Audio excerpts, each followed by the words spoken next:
Hi, welcome to NTV digital. దేశమంతా ఎంతో ఆసక్తిగా ఎదురుచూస్తున్న బడ్జెట్ వచ్చేసింది. కేంద్ర ఆర్థిక మంత్రి నిర్మలా సీతారామన్ వరుసగా 7వ లోక్సభలో బడ్జెట్ ప్రవేశపెట్టారు. వికసిత్ భారత్ లక్ష్యంగా బడ్జెట్ను ప్రవేశపెడుతున్నట్లు ఆమె ప్రకటించారు. ఈసారి 9 అంశాలను ప్రాధాన్యాలుగా గుర్తించి అందుకు అనుగుణంగా బడ్జెట్ ప్రవేశపెడుతున్నట్లు నిర్మలా సీతారామన్ వెల్లడించారు. వ్యవసాయ రంగంలో ఉత్పాదకత, ఉద్యోగ కల్పన, నైపుణ్యాభివృద్ధి, సమ్మిళిత అభివృద్ధి, తయారీ సేవారంగం, పట్టణాభివృద్ధి, ఇంధన భద్రత, పరిశోధన ఆవిష్కరణలు, తర్వాతి తరం సంస్కరణలు అనే 9 అంశాలను ఈసారి బడ్జెట్లో ప్రధానంగా ఎంచుకున్నారు.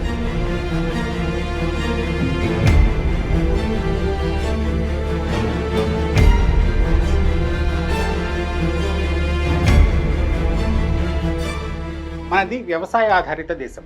వ్యవసాయ రంగంపైనే ఎక్కువ మంది జనాభా ఆధారపడి ఉన్నారు. అందుకే ఈసారి వ్యవసాయ ఉత్పత్తుల్లో సుస్థిరత సాధించే దిశగా పలు అంశాలను బడ్జెట్లో ప్రవేశపెట్టారు నిర్మలా సీతారామన్.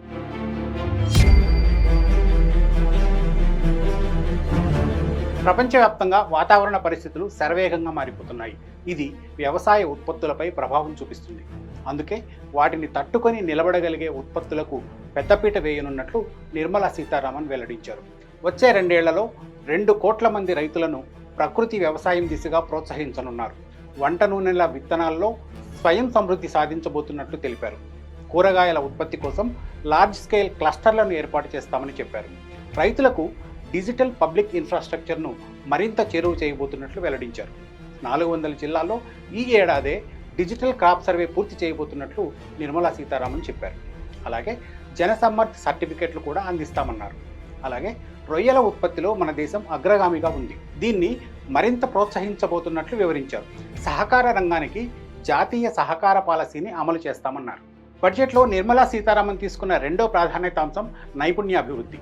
ఒకవైపు నిరుద్యోగం పెరిగిపోతుంది. అదే సమయంలో సరైన నైపుణ్యాలు లేని నిపుణుల కొరత పారిశ్రామిక రంగాన్ని వేధిస్తోంది. దీన్ని బ్యాలెన్స్ చేసేందుకు నైపుణ్యాభివృద్ధికి ఈసారి పెద్దపీట వేయబోతున్నట్టు చెప్పారు నిర్మలా సీతారామన్.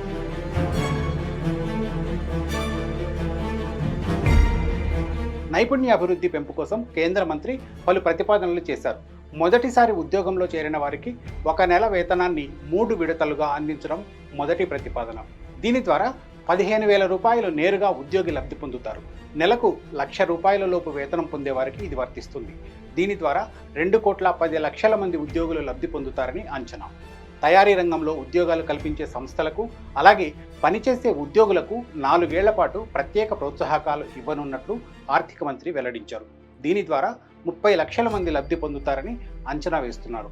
ఇతర రంగాల్లో ఉద్యోగాలు కల్పించే సంస్థలకు కూడా మంత్రి ప్రోత్సాహకాలు ప్రకటించారు. 1,00,000 లోపు జీతం తీసుకునే వారి కోసం 2 ఏళ్ల పాటు ప్రతి నెల 3,000 చొప్పున PF ఛార్జీల కోసం చెల్లిస్తామని చెప్పారు. దీనివల్ల మరో 50 లక్షల మందికి ఉద్యోగాలు లభిస్తాయని తెలిపారు. వచ్చే 5 ఏళ్లలో 20 లక్షల మంది నైపుణ్యాలు పెంపొందించుకుంటారని మంత్రి వివరించారు. ఇక పై చదువుల కోసం 3% వార్షిక వడ్డీతో 10 లక్షల వరకు రుణాలు ఇస్తామన్నారు. నిర్మలా సీతారామన్ ఈసారి బడ్జెట్లో అభివృద్ధిపై ప్రత్యేక శ్రద్ధ కనబరిచినట్లు అర్థమవుతోంది. అన్ని రంగాలు సమన్వయంతో పనిచేసినప్పుడే సమ్మిళిత అభివృద్ధి సాధ్యమవుతుందని ఆమె వెల్లడించారు. అందులో భాగంగా దేశంలోని పలు రాష్ట్రాల్లో ప్రత్యేక ప్రాజెక్టులను అనౌన్స్ చేశారు.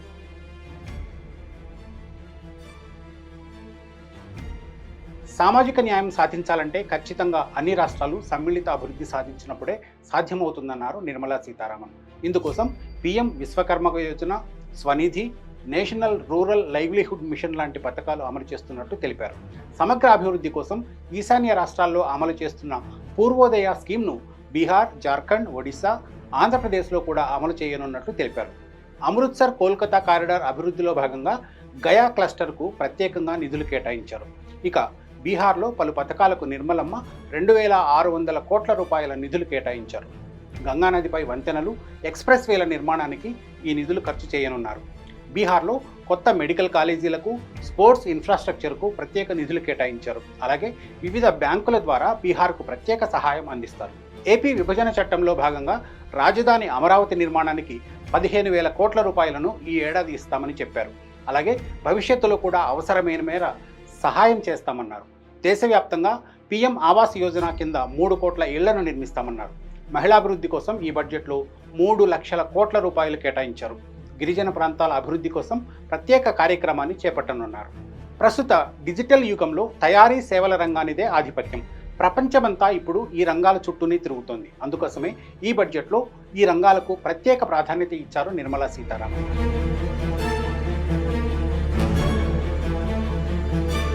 తయారీ రంగాన్ని మెరుగుపరచడంలో భాగంగా చిన్న మధ్య తరహా పరిశ్రమలను ప్రపంచ స్థాయి ప్రమాణాలకు అనుగుణంగా తీర్చిదిద్దాలని నిర్ణయించారు. వీటికి క్రెడిట్ గ్యారంటీ ఇస్తామన్నారు. ఇది ఎంఎస్ఎంఈ రంగంలో విప్లవాత్మక మార్పు తీసుకొస్తుందని భావిస్తున్నారు. ఇప్పటి వరకు 10 లక్షలున్న ముద్రా లోన్ పరిమితిని 20 లక్షలకు పెంచుతున్నట్లు మంత్రి తెలిపారు. వచ్చే 3 ఏళ్లలో ఎంఎస్ఎంఈ క్లస్టర్లలో సిడ్బీ బ్రాంచ్లు ఏర్పాటు చేయనున్నారు. ఎంఎస్ఎంఈలు ఉత్పత్తి చేసే వస్తువులకు అంతర్జాతీయ స్థాయి మార్కెటింగ్ సౌకర్యాలు కల్పించడంలో భాగంగా ఈ-కామర్స్ ఎక్స్పోర్ట్ హబ్ ఏర్పాటు చేయనున్నారు.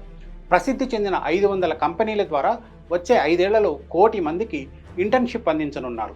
దేశవ్యాప్తంగా 12 ఇండస్ట్రియల్ పార్కులను ఏర్పాటు చేస్తారు. అలాగే పారిశ్రామిక వర్కర్లకు రెంటల్ హౌసింగ్ ఏర్పాటు చేస్తారు.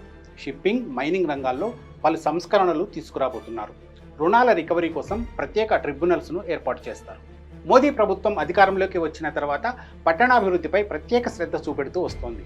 ఈ బడ్జెట్లో కూడా పట్టణాభివృద్ధిని ఒక ప్రాధాన్యతాంశంగా ఎంచుకున్నారు. ఈ రంగాన్ని పెద్ద ఎత్తున ప్రోత్సహించాలని నిర్ణయించారు.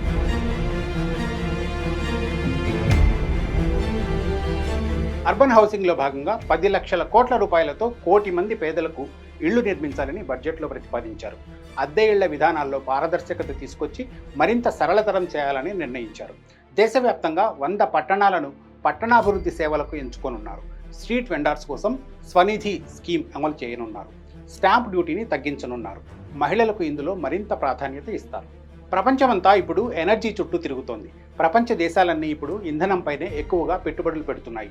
మోదీ ప్రభుత్వం కూడా ముందు నుంచి ఇంధన రంగంలో స్వయం సమృద్ధి సాధించాలనే పట్టుదలతో ముందుకెళ్తోంది. అందులో భాగంగా ఈసారి బడ్జెట్లో ఈ రంగానికి ప్రత్యేక కేటాయింపులు చేశారు.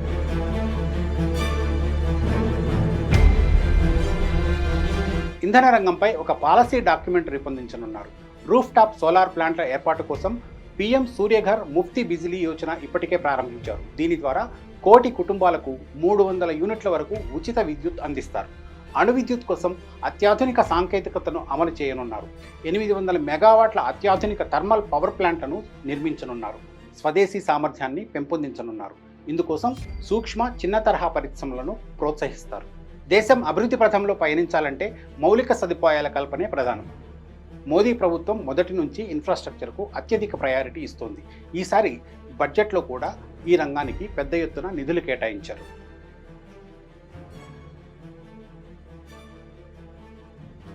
వచ్చే 5 ఏళ్ల పాటు మౌలిక సదుపాయాల కల్పన కోసం పెద్ద ఎత్తున ఆర్థిక సహాయం చేయనున్నారు. ఈ ఏడాది 11,11,111 కోట్ల రూపాయలను దీనికోసం ఖర్చు చేయనున్నారు. ఇది జీడీపీలో 3.4%. ఇన్ఫ్రా రంగంలో ప్రైవేటు రంగాలను ప్రోత్సహించనున్నారు. ప్రధాన్ మంత్రి గ్రామీణ్ సడక్ యోజన కింద 25,000 కొత్త గ్రామాలకు రోడ్డు సౌకర్యం కల్పిస్తారు. బీహార్, అస్సాం, హిమాచల్ ప్రదేశ్, ఉత్తరాఖండ్, సిక్కిం తదితర వరద ప్రభావిత ప్రాంతాల్లో మౌలిక సదుపాయాల కోసం ప్రత్యేక నిధులు కేటాయించారు. పర్యాటక రంగంలో గయాలోని విష్ణుపద్, బోధ్గయాలోని మహాబోధి ఆలయాలను కాశీ తరహాలో అభివృద్ధి చేస్తారు. నలంద యూనివర్సిటీని ప్రత్యేకంగా అభివృద్ధి చేయనున్నారు. అలాగే ఒడిశాలోని ఆలయాలు, సుందర ప్రాంతాలు, బీచ్ల అభివృద్ధికి నిధులు కేటాయిస్తారు. కొంతకాలం కిందటి వరకు మనం ప్రతిదానికి విదేశాలపై ఆధారపడి వచ్చేది. అయితే ఇటీవలి కాలంలో మన దేశంలో కూడా రీసెర్చ్ అండ్ డెవలప్మెంట్కు ఎక్కువ స్కోప్ లభించింది. దీంతో కొత్త కొత్త ఆవిష్కరణలు వెలుగులోకి వస్తున్నాయి. ఈసారి కూడా బడ్జెట్లో ఈ విభాగాన్ని ప్రత్యేక ప్రాధాన్యతాంశంగా గుర్తించారు.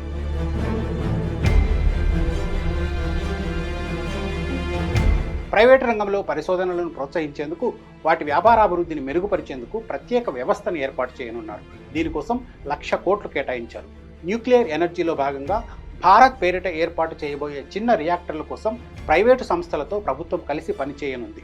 ఇంధన ఉత్పత్తి కోసం ప్రైవేటు, ప్రభుత్వ భాగస్వామ్యంతో ప్రత్యేక వ్యవస్థ రూపుదిద్దుకోనుంది. బడ్జెట్ ప్రవేశపెట్టే ప్రతిసారి వేతనజీవులు ఆశించేది పన్నుల మినహాయింపు లభిస్తుందేమోనని. అయితే ఈసారి కూడా ఈ విషయంలో నిర్మలా సీతారామన్ పెద్దగా కరుణించలేదు. న్యూ ట్యాక్స్ రిజిమ్ ఎంచుకున్న వాళ్లకు మాత్రమే కాస్త లబ్ధి చేకూరనుంది. పాత పన్నుల విధానంలో మాత్రం ఎలాంటి మార్పులు చేయలేదు. అయితే పన్నుల విధానంలో కొన్ని మార్పులను తీసుకొచ్చారు.